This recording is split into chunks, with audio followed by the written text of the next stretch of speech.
भगवान महावीर को नमन। ज्ञान की आराधना करने वाले, ध्यान की साधना करने वाले सभी साधक गणों को मैं डॉक्टर वीरबाला छाजेड़ नमस्ते जय जिनेन्द्र करती हूँ। सभी का इस ग्रुप में स्वागत है, अभिनंदन है।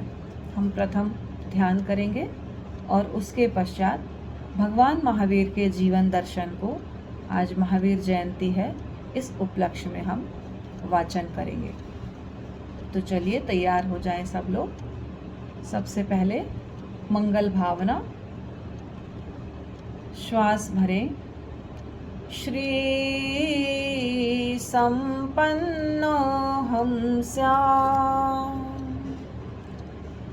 री संपन्नो हम स्याम, धी संपन्नो हम स्याम, धृति संपन्नो हम स्याम, शक्ति संपन्नो हम स्याम, शांति संपन्नो हम स्याम, नंदी संपन्नो हम स्याम, तेज संपन्नो हम स्याम, शुक्ल संपन्नो हम स्याम। शांत। ध्यान के लिए आसन का चुनाव: सुखासन, वज्रासन, पद्मासन या अर्ध पद्मासन। दाई हथेली बाई हथेली के ऊपर इस तरह से, नाभि के 4 अंगुल नीचे स्थापित करें। आंखें कोमलता से बंद, रीढ़ की हड्डी सीधी। सबसे पहले अरहम की ध्वनि का उच्चारण।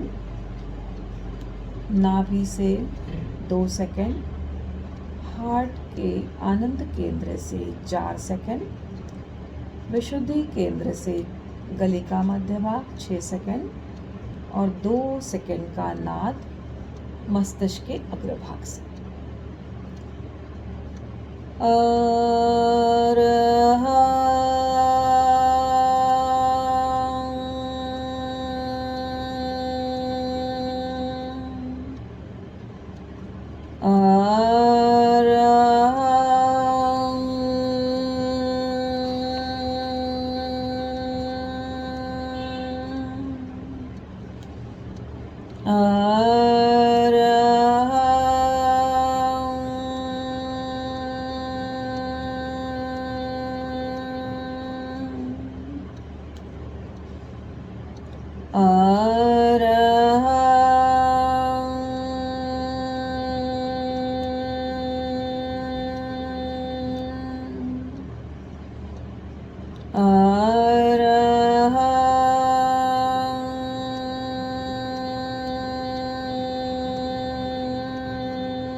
शांत।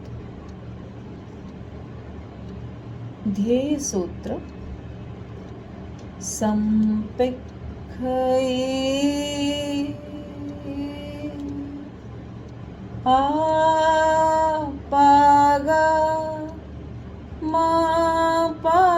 आपागमापायेणं,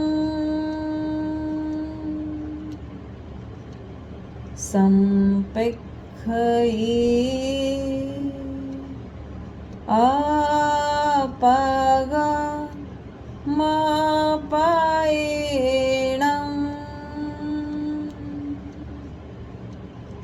संपिख्यै आपागमापायेणं।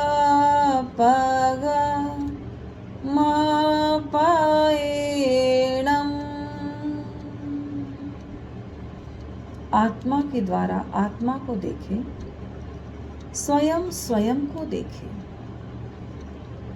अपने आप को देखने के लिए प्रेक्षा ध्यान का अभ्यास करें। मैं चित्त शुद्धि के लिए प्रेक्षा ध्यान का प्रयोग कर रही हूँ। मैं चित्त शुद्धि के लिए प्रेक्षा ध्यान का प्रयोग कर रही हूँ। मैं चित्त शुद्धि के लिए प्रेक्षा ध्यान का प्रयोग कर रही हूँ। ध्यान का पहला चरण कायोत्सर्ग।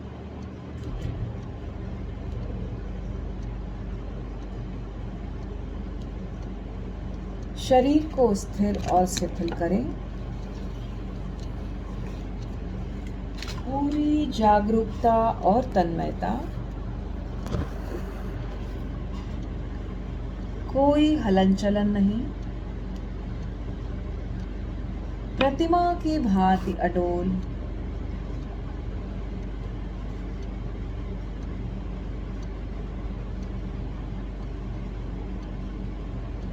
सुझाव दें, पैर के अंगूठे से लेकर सिर तक का पूरा भाग शिथिल हो जाए, शिथिल हो जाए, शिथिल हो जाए।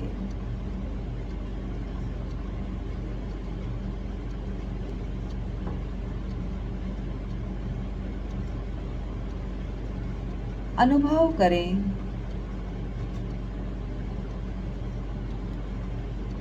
दाहिने पैर का अंगूठा उंगलियां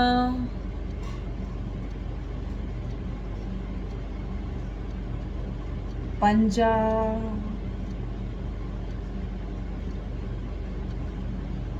तलवा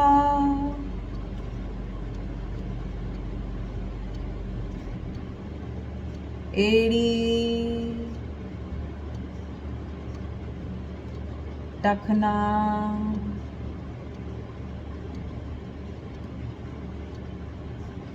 पिंडली घुटना जंघा और कटी प्रदेश तक का पूरा भाग शिथिल हो रहा है, शिथिल हो रहा है, शिथिल हो रहा है।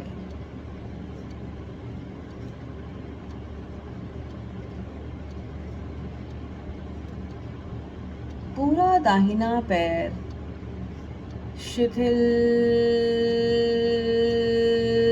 हो गया है, शिथिल हो गया है।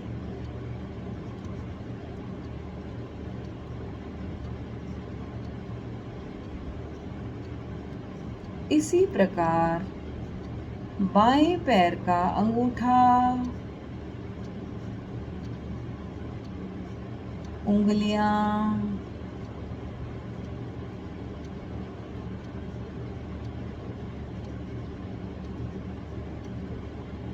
पंजा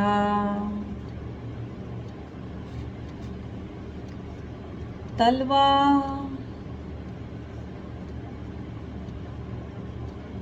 एड़ी टखना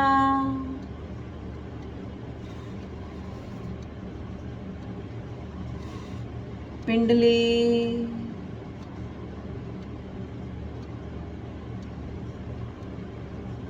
घुटना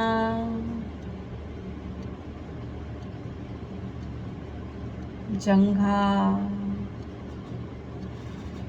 और कमर तक का पूरा भाग शिथिल हो रहा है, शिथिल हो रहा है।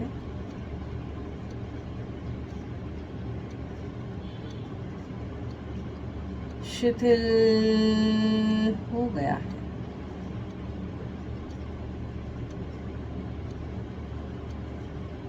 अनुभव करें दोनों पैर पूरी तरह शिथिल हो गए हैं। ज्ञाता दृष्टा भाव से शरीर के प्रत्येक अवयव को देखें और शिथिलता का अनुभव करें।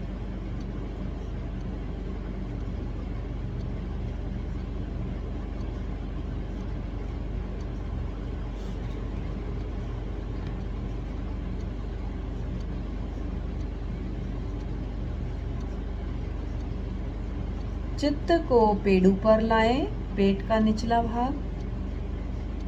अनुभव करें दायां गुर्दा, बायां गुर्दा, किडनी, बड़ी आंत, छोटी आंत, इंटेस्टाइन,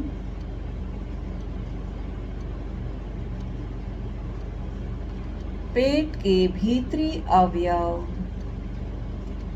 अग्नाशय, पक्वाशय, आमाशय, स्टमक, यकृत, लीवर,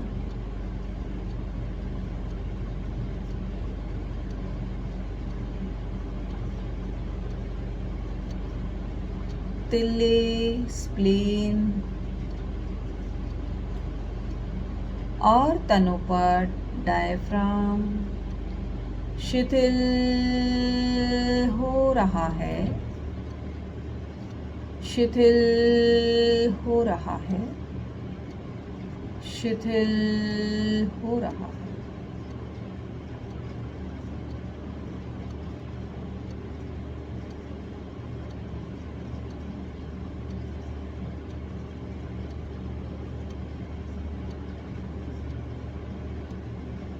अनुभव करें पूरा पेट का भाग शिथिल हो गया है।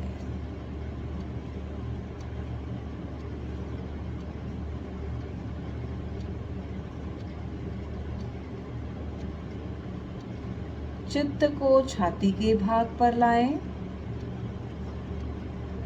अनुभव करें हृदय,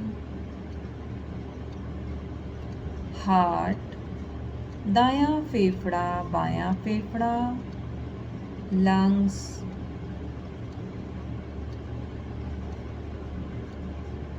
पसलियां,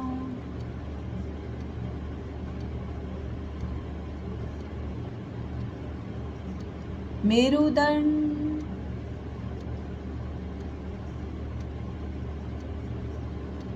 सुषुम्ना, स्पाइनल कॉर्ड,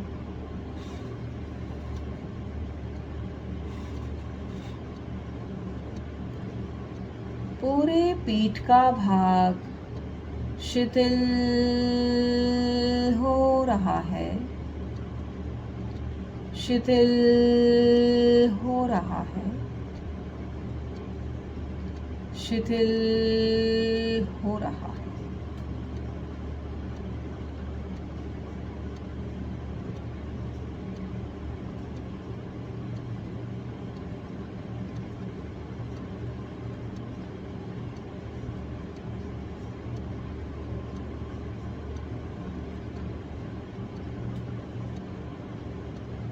चित्त को दाहिने हाथ के अंगूठे पर लाएं। दाहिने हाथ का अंगूठा, उंगलियां, हथेली,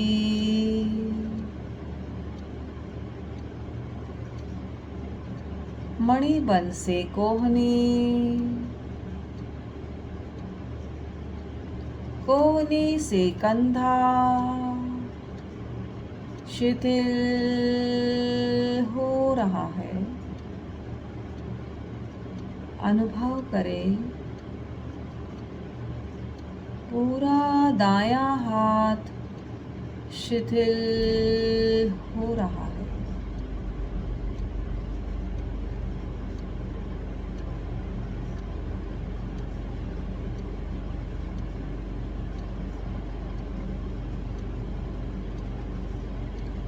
शिथिल हो गया है।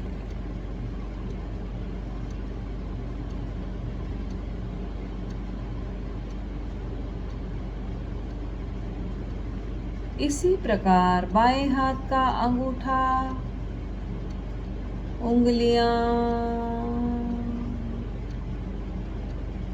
हथेली, मणिबंध से कोहनी, कोहनी से कंधे तक का पूरा भाग शिथिल हो रहा है, शिथिल हो रहा है।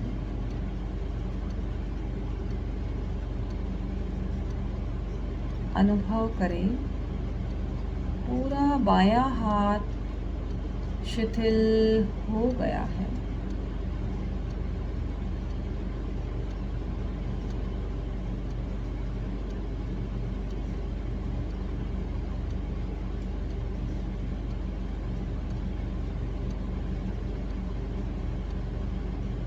चित्त को गर्दन पर लाए।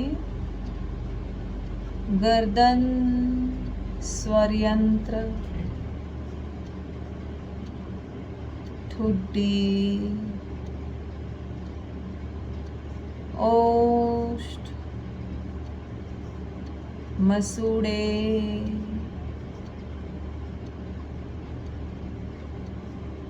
दांत, जिह्वा, तालू,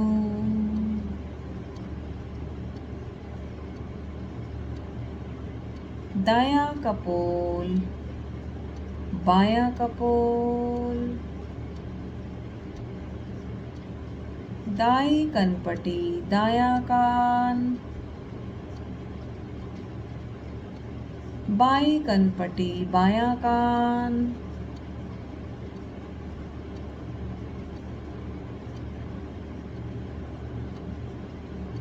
नाक,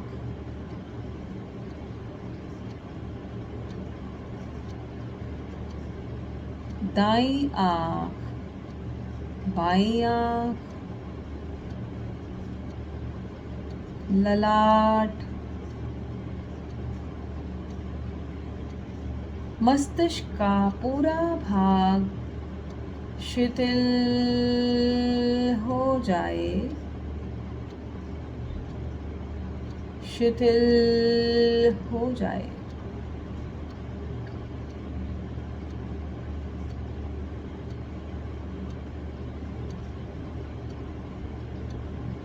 अनुभव करें पूरा शरीर शिथिल हो गया है, शिथिल हो गया है। चित्त को ऊपर से नीचे, नीचे से ऊपर, पैर से सिर तक और सिर से पैर तक ले जाएं। केवल ज्ञाता दृष्टा भाव से शरीर के प्रत्येक अवयव को पुनः देखें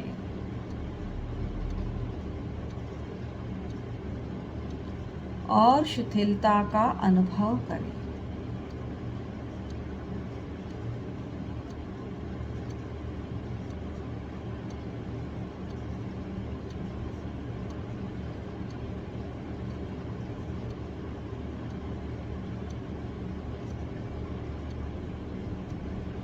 ध्यान का तीसरा चरण दीर्घ श्वास प्रेक्षा। श्वास की गति को मंद करें। धीरे धीरे लंबा श्वास लें, धीरे धीरे लंबा श्वास छोड़ें।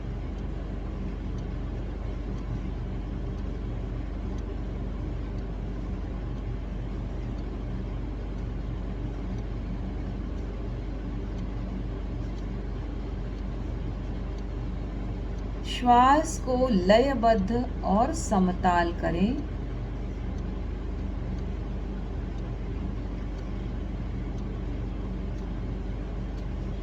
पहली बार श्वास को लेने में और छोड़ने में जितना समय लगे उतना ही समय प्रत्येक श्वास को छोड़ने और लेने में लगे।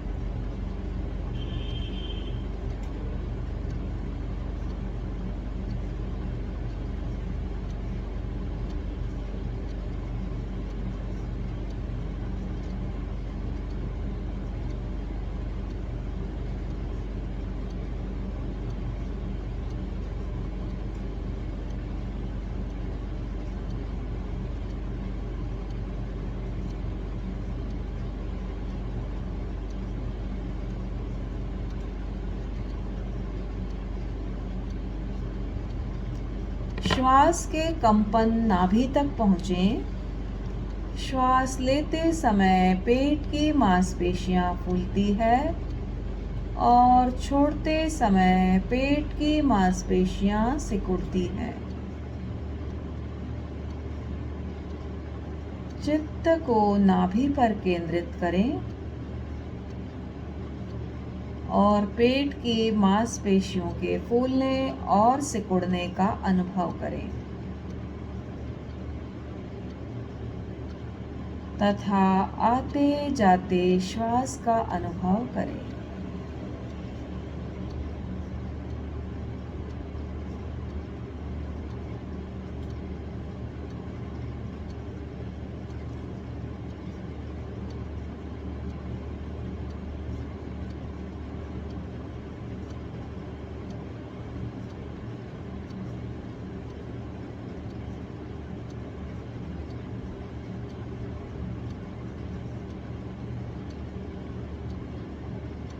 यदि विकल्प आते हैं तो उन्हें रोकने का प्रयत्न न करें, केवल दृष्टाभाव से देखें और बीच बीच में श्वास संयम का प्रयोग करें, अर्थात श्वास को रोकें, लें, रोकें, छोड़ें, फिर बाहर की ओर रोकें।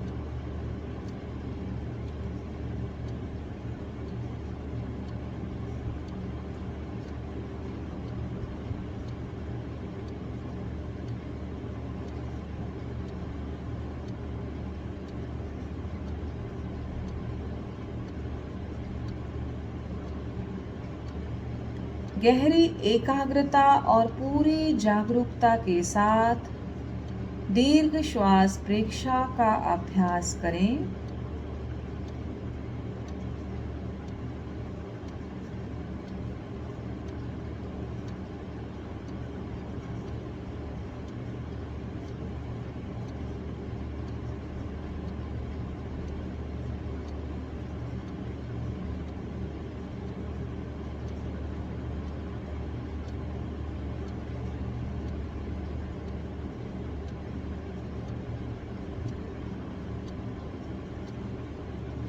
चित्त को नाभि से हटाकर नथनों के भीतर संधि स्थल पर केंद्रित करें।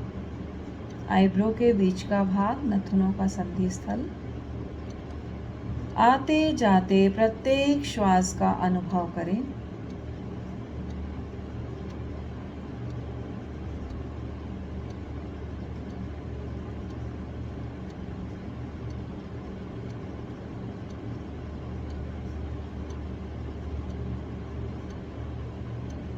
प्रत्येक श्वास को जानते हुए लें, जानते हुए छोड़ें। चित्त की सारी शक्ति श्वास को देखने में लगा दें। केवल श्वास का अनुभव करें। श्वास के प्रति जागरूक रहें।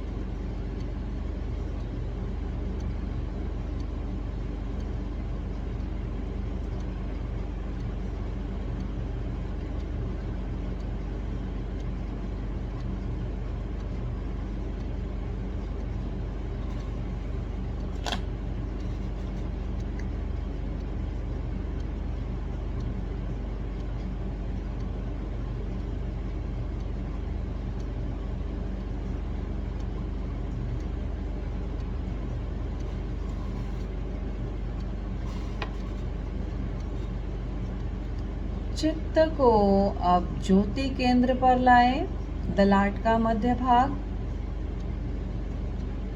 पूर्णिमा के चांद की भांति चमकते हुए श्वेत रंग का ध्यान करें।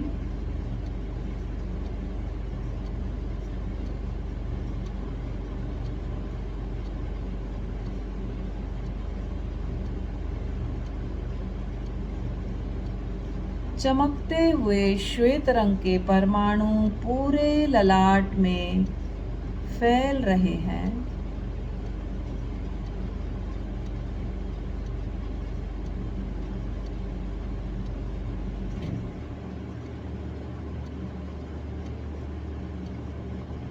पूरे ललाट में श्वेत रंग के परमाणु प्रवेश कर रहे हैं।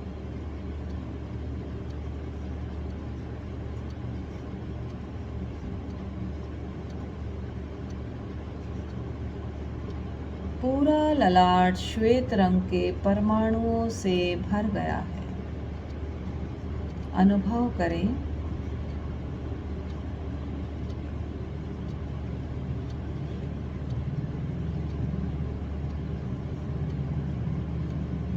शरीर के चारों ओर श्वेत रंग के परमाणु फैल रहे हैं।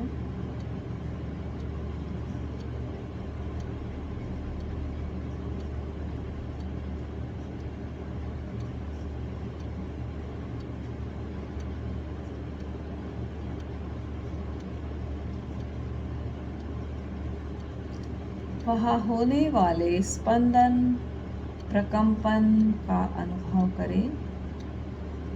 ज्योति केंद्र।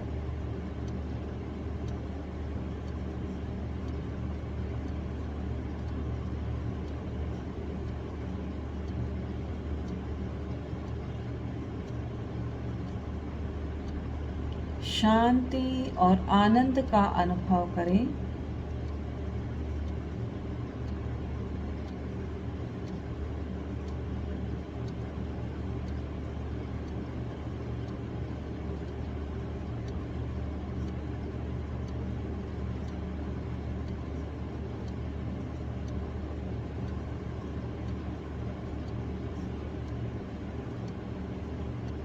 दो तीन लंबा श्वास लें, लंबा श्वास छोड़ें।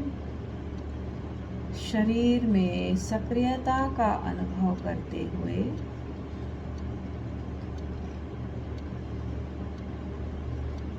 अपना सच में से जा में तिंग भुए सुकपए।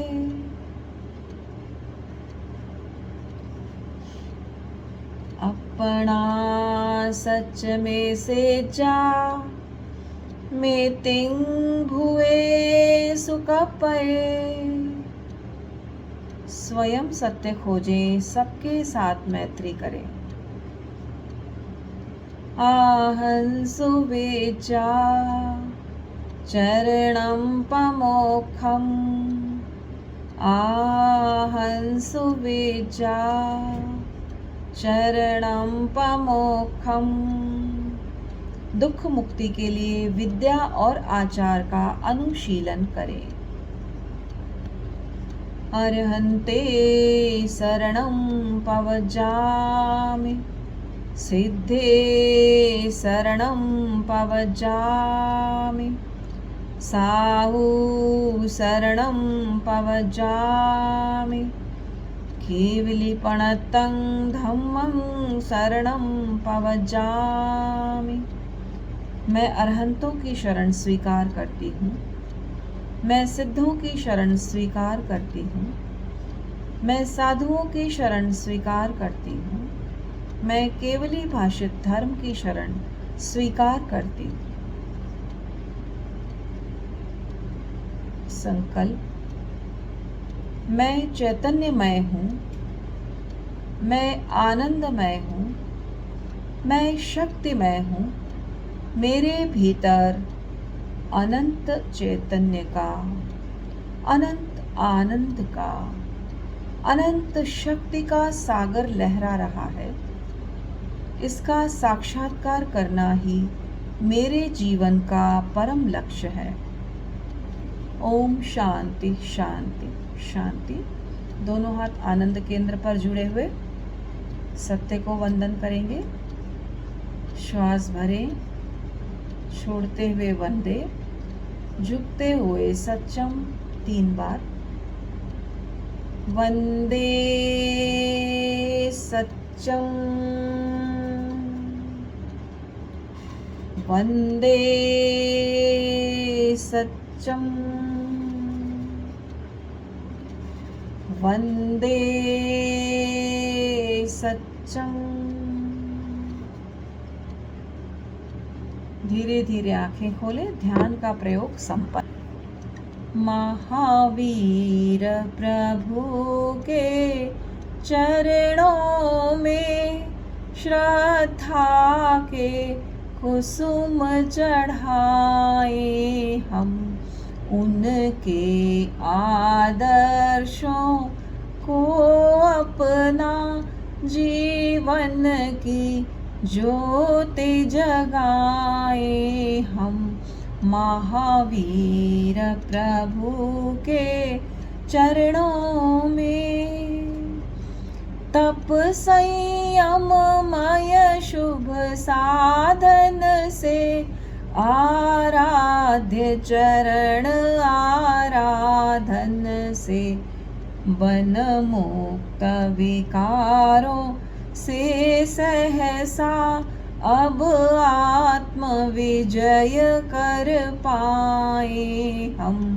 महावीर प्रभु के चरणों में दृढ़ निष्ठा नियम निभाने में, दृढ़ निष्ठा नियम निभाने में हो प्राण बलि प्रण पाने में, मजबूत मनोबल हो ऐसा कायरता कभी न लाए हम। महावीर प्रभु के चरणों में यश लोलुपता पद लोलुपता न सताए कभी विकार व्यथा, निष्काम स्वपर कल्याण काम जीवन अर्पण कर पाए हम। महावीर प्रभु के चरणों में गुरुदेव शरण में लीन रहे, निर्भीक धर्म की बाट बहे, अविचल दिल सत्य अहिंसा का दुनिया को सुपथ दिखाए हम। महावीर प्रभु के चरणों में प्राणी प्राणी सह मैत्री सधे, ईर्षा मत्सर अभिमान तजे, कथनी करनी एक सार बना, तुलसी तेरा पथ पाए हम। महावीर प्रभु के चरणों में श्रद्धा के कुसुम चढ़ाए हम। ओम अरहम। अब हम शुरू करेंगे भगवान महावीर का जीवन, जो हम 2 दिन से पिछले वाचन कर रहे हैं कि कैसे उनका जन्म हुआ, कैसे हर्षोल्लास से राज्य में खुशियाँ मनाई गई, कैसे वो अध्ययन करने गए और उत्तीन्द्रिय ज्ञान के कारण उन्हें उसकी आवश्यकता नहीं हुई। अब देखिए, अब जब हम कल चर्चा कर रहे थे हिंसा की, कि हम हिंसा का प्रायश्चित करने के लिए ही संसार में आए हैं। भगवान महावीर कहते हैं ये चारों गतियाँ, ये नरक गति, तिर्यंच गति, मनुष्य गति, ये देव गति, ये चारों गतियाँ दंडक हैं। आप कभी 26वां बोल देखेंगे सॉरी 25 बोल में, हाँ 16वां बोल देखेंगे, उसमें 26 दंडक हैं, नरक के और इस सब के, देवों के और मनुष्य के। मतलब ये दंड व्यवस्था है जहाँ हम अपने अपने कर्मों का दंड या प्रायश्चित पाने के लिए आए हुए हैं। तो भगवान महावीर कहते हैं जब मानव के प्रति हमारी संवेदना नहीं है, उसको हम छोटी छोटी बातों के लिए प्रताड़ित कर देते हैं, तो पशु पक्षियों के प्रति हमारे अंदर, हमारे भीतर कैसे करुणा होगी। और वो इस व्यवस्था को बदलना चाहते थे, और इसलिए वो कहते हैं कि इसके लिए मुझे समता की वेदी पर अहम का विसर्जन करना पड़ेगा। मतलब अपने बड़प्पन का, अपने स्वामित्व का, अपने अहंकार का विसर्जन करना होगा, तब ये कार्य संभव हो सकेगा। और यह कार्य मांगता है बहुत बड़ा बलिदान, बहुत बड़ी साधना और बहुत बड़ा त्याग। तभी हम सभी को एक जैसा समान समझ सकते हैं और समान व्यवहार कर सकते हैं। फिर आते हैं उनके माता पिता, जो समाधि मृत्यु के लिए अपने आप को तैयार कर रहे थे। तो भगवान को तो अतीन्द्रिय ज्ञान था, उनका मन उदासी से भर गया, और ये पूर्व सूचना थी, म्यूट कर दूं मैं, ये पूर्व सूचना थी सिद्धार्थ और त्रिशला के समाधि मृत्यु को प्राप्त करने के लिए। तो अचानक वो उदास हो जाते हैं, और उदास मन को लेकर सिद्धार्थ और त्रिशला माँ के कक्ष में जाते हैं, और वो आपस में, राजा रानी दोनों कोई गंभीर विषय पे चिंतन कर रहे थे। उन्होंने देखा जैसे कुमार वर्धमान द्वार पे खड़े हुए, सिद्धार्थ ने उनको अपने कमरे में बुलाया और कहा कि हम तुमको बुलाने ही वाले थे, हम तुमको अपने कक्ष में बुलाने ही वाले थे। तो कुमार ने प्रणाम करके कहा कि मैं आपकी कृपा के लिए बहुत आभारी हूँ। पहले तो मतलब इतना ज़्यादा रिस्पेक्ट हुआ करता था कि पिताश्री माताश्री आज्ञा एकदम शिरोधार्य करके, आपने देखा राम कैसे वनवास चले गए, मतलब बहुत ज़्यादा एक वो ऊपर और नीचे का एक बहुत रिस्पेक्ट वाला लेवल था। तो बोलते हैं आप आदेश दें। भगवान महावीर कहते हैं आप आदेश दें, मैं आपकी क्या सेवा कर सकता हूँ।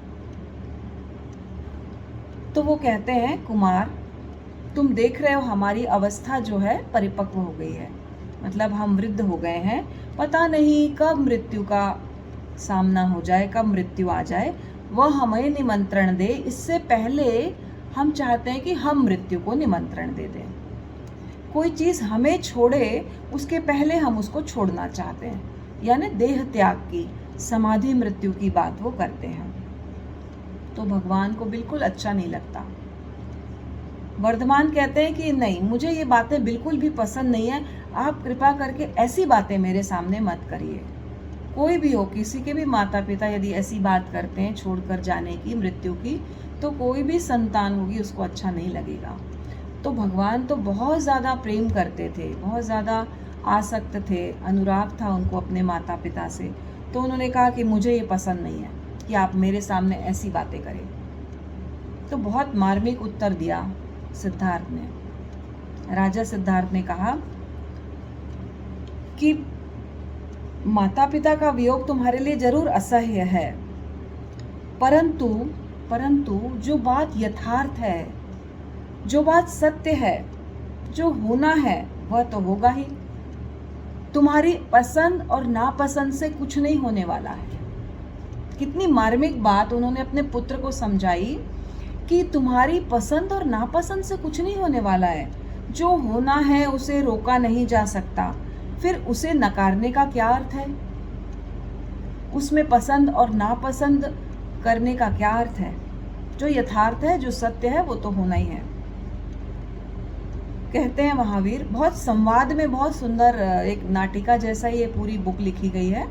तो वो कहते हैं पिताश्री, इस सत्य को मैं जानता हूँ, इस सत्य को मैं जानता हूँ, परंतु मैं मृत्यु का नाम सुनना नहीं चाहता। फिर मैं उसकी तैयारी का परामर्श आपको कैसे दे सकता हूँ कि कैसे आप मृत्यु को वर्ण करें, ऐसी बात मैं कैसे कह सकता हूँ। तब सिद्धार्थ फिर से समझाते हैं उनको और कहते हैं तुम तत्वदर्शी हो, तुम तत्वदर्शी हो, सत्य के गवेषक यानी खोजी हो, अभय हो, सब कुछ हो, पितृ स्नेह और मातृ स्नेह से मुक्त नहीं हो तुम। माता पिता के स्नेह से तुम मुक्त नहीं हो। और क्या तुम्हें इस दुर्बलता से ऊपर नहीं उठना है? मतलब आप कितनी बड़ी बात अपने पुत्र को समझा रहे हैं, तुम दुर्बल हो कि तुम अब तो अगर हमसे कोई प्यार नहीं करे तो हम बोलेंगे कैसे बच्चे हमसे प्यार नहीं करते, लेकिन वो प्यार करते हैं। तो सिद्धार्थ उनको समझा रहे हैं कि तुम हम दोनों के मोह से मुक्त हो जाओ, अपनी दुर्बलता को छोड़ो, उससे ऊपर उठो। मतलब कितनी धार्मिक चर्चा आपस में हो रही है दोनों की, कितनी धार्मिक। तो सिद्धार्थ ने वार्ता को फिर मोड़ देते हुए कहा, तुम नहीं चाहते कि हमारी समाधि मृत्यु हो? तुम नहीं चाहते हम संलेखना, संथारा और समाधि से मृत्यु का वरण करें और शांतिपूर्वक इस देह का त्याग करें? क्या इसके लिए हमको पूर्ण रूपेण तैयारी नहीं करना चाहिए? तो फिर कुमार ने बहुत मन में मतलब थोड़ा सा कठोर हृदय करके कहा कि नहीं नहीं, आपको इसकी तैयारी करना चाहिए और समाधि का वरण करना चाहिए। फिर वो पूछते हैं कि तुम क्या हमारी इस तैयारी में सहयोगी बनोगे? तो वो कहते हैं कि आपकी जब प्रबल इच्छा है, महावीर कहते हैं आपकी प्रबल इच्छा है तो मुझे तो ये कार्य करना ही होगा, क्योंकि आपकी इच्छा और आपका आदेश मेरे माथे पर सिरोधार्य करता हूँ मैं। और अनासक्त और वैराग्य और आत्मदर्शन के द्वारा उन्होंने अपने मन को समझा लिया, समाहित कर लिया। और फिर जो राजा और रानी है वो धीरे धीरे जैसे संलेखना करते हैं, धीरे धीरे आहार कम करते हैं, उपवास करते हैं, प्रतिक्रमण, संलेखना वो सब करते धीरे धीरे मृत्यु की तैयारी करते हैं। और मृत्यु कब आ गई ये उनको पता ही नहीं चलता। मतलब पहले से ही उन्होंने आसक्ति अपने शरीर की छोड़ दी और धीरे धीरे समाधि मृत्यु को प्राप्त हो गए। अब क्या होता है कि वो बहुत ज़्यादा प्रेम करते थे, वर्धमान बहुत ज़्यादा माता पिता से प्रेम करते थे, तो उनके मन में एक मतलब कहना चाहिए वैराग्य का बीज प्रस्फुटित हुआ, पहले से ही था। पर वो सोचने लगे, प्रश्न करने लगे अपने आप से बार बार कि वो छाया, माता पिता की छाया है ना, छत्र छाया जिसमें हम रहते हैं तो कितना अपने आप को सुरक्षित महसूस करते हैं। तो वो छाया क्या बादलों की छाया थी जो इतनी जल्दी मुझसे दूर हो गई? कितने साल के थे वो? माता पिता का वियोग हुआ तो सिर्फ 28 साल के थे, 28 ईयर्स। बहुत मतलब एक यंग एज में उनके माता पिता की समाधि मृत्यु हो गई। तो संयोग का अंत वियोग में होता है, ये बात वो समझ गए और स्नेह के उस चरम बिंदु पर पहुंच गए, मतलब क्लाइमेक्स पे पहुंच गए। जब अनुराग आता है ना, बहुत ज़्यादा अनुराग होता है, तो फिर विराग की ओर भी व्यक्ति मुड़ जाता है। और उस बिंदु पर पहुंच गए जहां अनुराग विराग के सिंहासन पर विराजमान होता है और उनका जो अनुराग था वो विराग में बदल गया। आपने घटना सुनी होगी मरुदेवा माता की भी, कि मरुदेवा माता जब केवल ज्ञान होता है भगवान ऋषभ को, तो हाथी पर चढ़कर तुरंत दर्शन करने के लिए भगवान ऋषभ के पास पहुंचती है। और राग था बहुत ज़्यादा उनको पुत्र के लिए, और वो पुत्र के दर्शन करने जाती है और पुत्र उनकी तरफ देखते भी नहीं क्योंकि वो वीतराग हो चुके थे। तो माता को बहुत बुरा लगता है, मरुदेवा माता को, कि मैं जिस पुत्र का इतना राग करते हुए उसको बधाई देने के लिए हाथी पर चढ़कर तुरंत यहाँ पर आई, वो पुत्र को मेरे से तो कोई मोह ही नहीं है, कोई राग ही नहीं है। और ये अनुराग करते करते करते उनका मन विराग से भर गया। उन्होंने सोचा, अरे मैं किसका राग कर रही हूँ, वो जो वीतराग हो गया है। तो वो भी धीरे धीरे वीतराग हो गई तुरंत, और तुरंत उनको मुक्ति पथ प्राप्त हो गया। मतलब सोचे कितने हल्के कर्मों का बंधन उन्होंने किया होगा कि छोटी सी समय में शुद्ध भावना भाते भाते विराग की साधना करते हुए वे मुक्त हो गई। तो वैसे यहाँ पर भी भगवान महावीर माता पिता का अनुराग करते करते वैराग्य की ओर अग्रसर हो गए। अब वैराग्य तो आ गया मन में, वो तो पहले ही सोच के बैठे थे कि मुझे दीक्षित होना है, पर माता पिता के जब तक रहेंगे तब तक मैं दीक्षित नहीं होऊंगा। अब वो चुल्ल पिता यानी कि उनके चाचा सुपार्श, अब सुपार्श की आशा पे तुषारापात हो गया, क्योंकि भाई चले गए। भाई का चला जाना, वियोग होना, बहुत बड़ी एक दुर्घटना हो गई।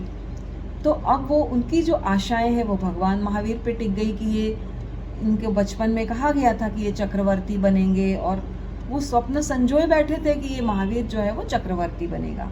ज्योतिषियों ने कहा था, प्रसिद्ध ज्योतिषी उनके बारे में कह कर गए कि ये तो बनेंगे, चक्रवर्ती बनेंगे। ठीक है।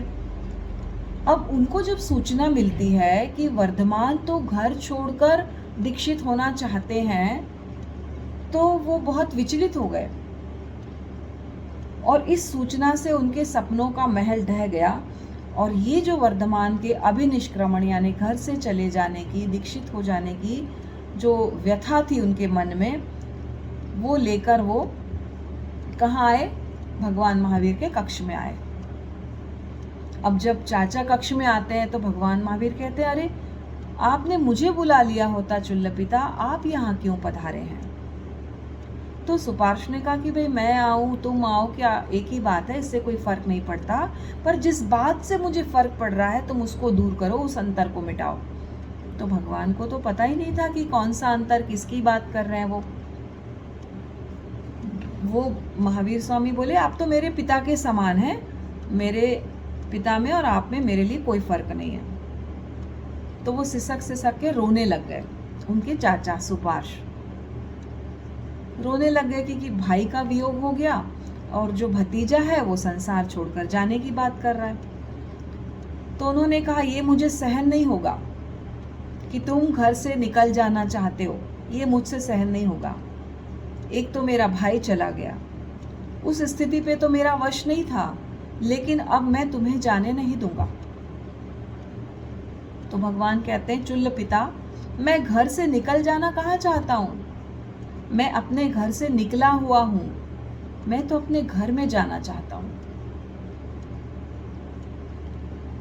वो कहते हैं, कुमार ऐसा मत कहो, तुम अपने ही घर में बैठे हो, तुम अपने ही घर में बैठे हो जिसमें तुम पले पूसे हो, जिसमें तुमने अपना बचपन बिताया है, उस घर में तुम रहो, आराम से राजकाज करो, सुविधा भोगो, यहाँ सुख ऐश्वर्य और वैभव को भोगो तुम।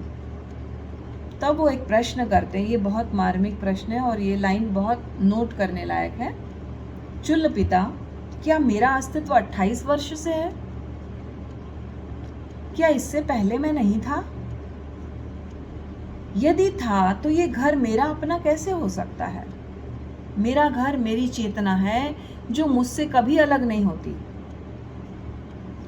जो मुझसे कभी अलग नहीं होती। वो चेतना, वो शाश्वत चेतना मेरा घर है और मैं उसमें समा जाना चाहता हूं। तो वो कहते हैं, तुम ये दर्शन की बातें मत करो। सुपार्श कहते हैं कि तुम दर्शन की बात मत करो, तुम व्यवहार की बात करो, तुम राज्य करो, यही हमारा परंपरागत कार्य है, तुम राज्य करो। तो महावीर कहते हैं कि नहीं, मैं ऐसे विषमता के वातावरण में, हिंसा के वातावरण में, जहाँ कोई स्वामी है, कोई सेवक है, कोई शासक है, कोई शासित है, ऐसे व्यवहार, ऐसे वातावरण में मैं तो काम नहीं कर सकता।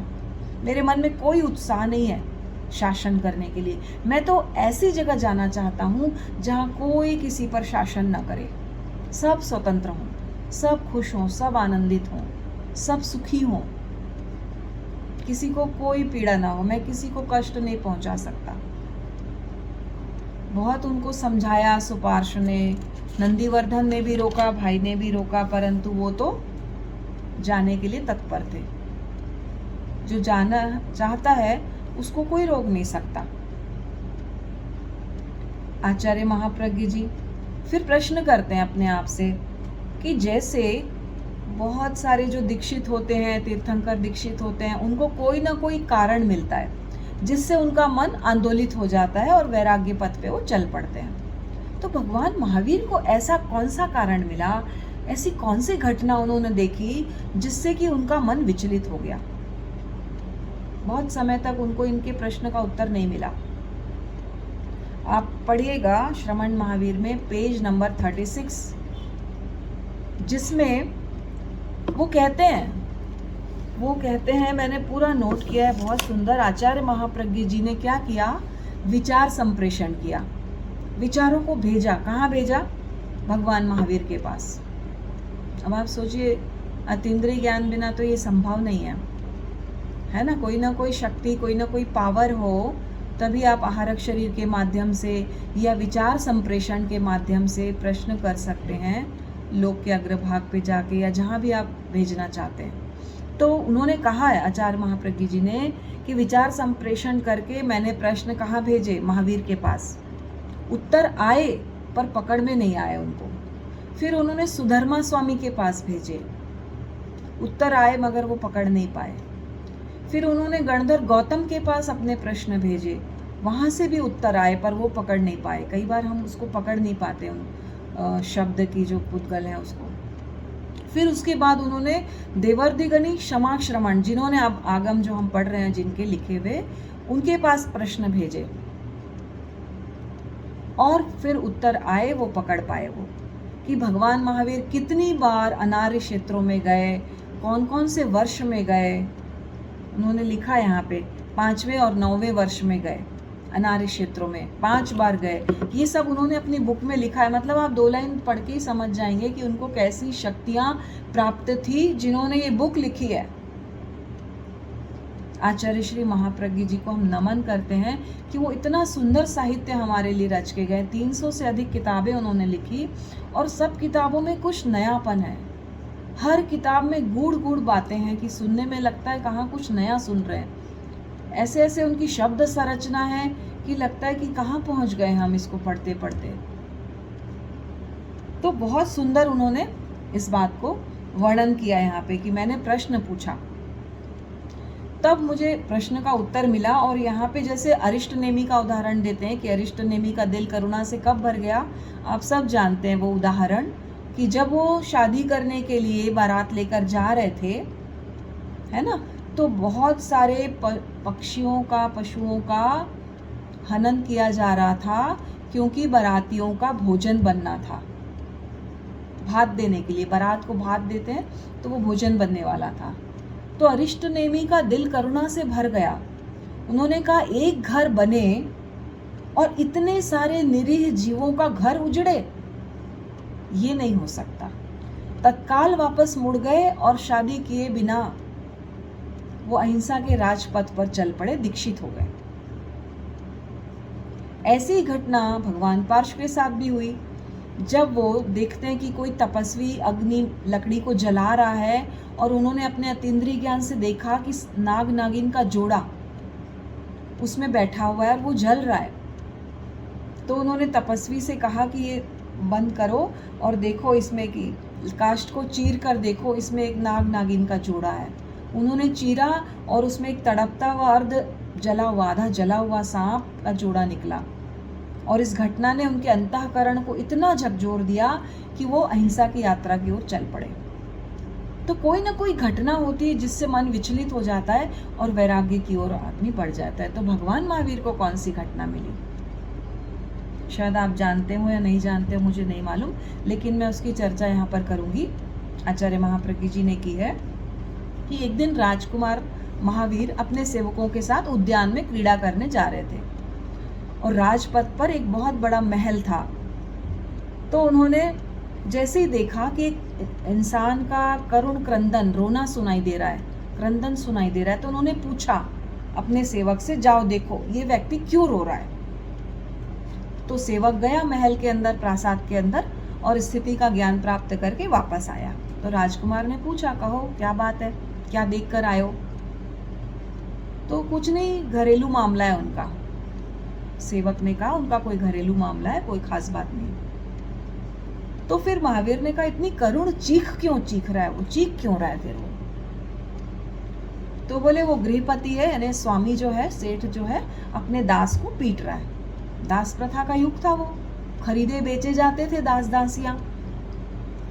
तो फिर वो पूछते हैं भगवान महावीर को, इतना नहीं था आइडिया कि भाई जो कॉमन मैन है, साधारण व्यक्ति किस तरह का जीवन जी रहा है। उन्होंने तो कोई कष्ट और संघर्ष देखा नहीं था, वो तो राजमहल में पले पूसे, उन्हें आइडिया नहीं था कि इस तरह से कोई किसी को पीट सकता है। तो वो पूछते हैं, क्वेश्चन करते हैं कि क्या दास जो है उनके घर का आदमी नहीं है, बोले नहीं, घर का जरूर है पर वो जन्मा हुआ नहीं घर में, वो खरीदा हुआ है। वो उत्तर देते हैं वो खरीदा हुआ है। तो फिर भगवान महावीर फिर सोचते हैं ये कैसा शासन है। न केवल खरीदने का अधिकार दे रखा है शासन ने व्यक्ति को, बल्कि पीटने का भी अधिकार दे रखा है, और वो घरेलू मामला हो गया। तो राजकुमार का जो मन है वो उत्पीड़ित हो गया और वे उद्यान क्रीड़ा को गए बिना ही वापस अपने महल में आ गए और बार बार मन में प्रश्न करने लगे, ये कैसा शासन, ये कैसा शासन है जो एक व्यक्ति को दूसरे व्यक्ति को खरीदने का अधिकार दे, उसे पीटने का अधिकार दे, मारने का अधिकार दे, ये कैसा शासन है। अब उनका तो वैसे ही वैराग्य से मन ओतप्रोत था और फिर वो फिर जाने की तैयारी करने लगे घर से छोड़कर। तो फिर नंदीवर्धन आए और फिर उनको समझाने लगे कि नहीं, तुम्हें शासन करना है, तुम्हें यहाँ रहना है, तुम्हें घर छोड़कर नहीं जाना है। अब भगवान महावीर तो रुकने वाले थे नहीं, पर उन्होंने, नंदीवर्धन ने कहा, देखो तुम्हारी जो अहिंसा है ना, वो इस बात की इजाज़त नहीं देगी कि एक तरफ माता पिता चले गए हैं और तुम भी छोड़कर चले जाओ। दुनिया क्या कहेगी, क्या कहेगी दुनिया। ये दुनिया का डर आज नहीं, कल भी था, पहले भी था और आगे भी रहेगा। क्या कहेंगे लोग, है ना। और वो चार लोग कभी दिखते ही नहीं, क्या कहेंगे लोग करके हम हर चीज़ को समझाते हैं अपने। तो वो कहते हैं कि लोग क्या कहेंगे और मैं तुम्हें जाने नहीं दूंगा, और जो तुम्हारी अहिंसा है वो जले पर नमक छिड़कने तो नहीं देगी। यानी कि एक तरफ मेरे माता पिता चले गए और तुम जाने की बात कर रहे हो, जले पर नमक छिड़कने की बात। तो भगवान महावीर बहुत मुश्किल से मानते हैं और अपनी शर्तों पर घर पे रहने के लिए तैयार होते हैं कि मैं कैसे रहूँगा, अगर मैं घर में रहूँगा तो कब तक रहूँगा। तो नंदीवर्धन कहते हैं कि चलो भाई, तुम ना 2 साल ये शोक मनाया जाएगा माता पिता के मृत्यु का, तब तक तुम रुक जाओ। तो ठीक है, अच्छा मैं 2 साल रहूँगा, पर मैं अपने मर्जी से, अपनी इच्छा से एक साधक बन के रहूँगा, सजीव जल नहीं पीऊँगा, सजीव अन्न नहीं खाऊँगा, जैसा मुझे तपस्या करना है मैं वैसा ही रहूँगा। अगर ये शर्त आपको मंजूर